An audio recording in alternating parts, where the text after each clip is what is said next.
Stop scrolling, because history just got rewritten by a piece of junk.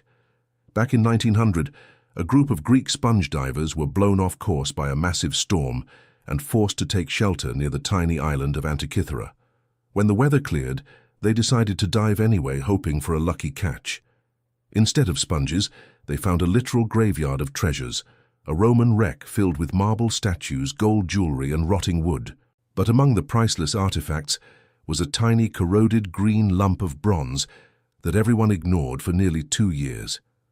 They thought it was just a rock or a fragment of a statue, until it dried out, cracked open, and revealed something that should not have existed for another 1,000 years: complex precision-engineered gear wheels.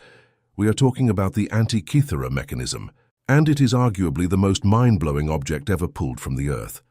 For centuries, this thing sat in the dark, silent, and forgotten, while the rest of the world lost the knowledge required to build anything even close to its complexity.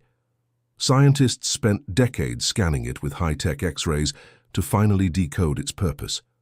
What they found changed everything we know about ancient intelligence. It wasn't just a simple tool, it was the world's first analog computer. It could track the movements of the sun, predict lunar and solar eclipses with terrifying accuracy, and even account for the 4-year cycle of the ancient Olympic Games. The level of mechanical sophistication inside this box wouldn't be seen again until the late Middle Ages. It is like finding a smartphone in a Victorian tomb. It proves that human history isn't a straight line of progress. Here it's a series of peaks and valleys where incredible genius can be lost to time and buried under the waves in an instant.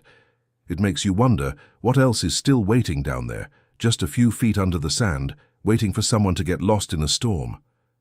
If you think history is crazier than fiction, hit that follow button and tell me in the comments what lost invention we should go looking for next.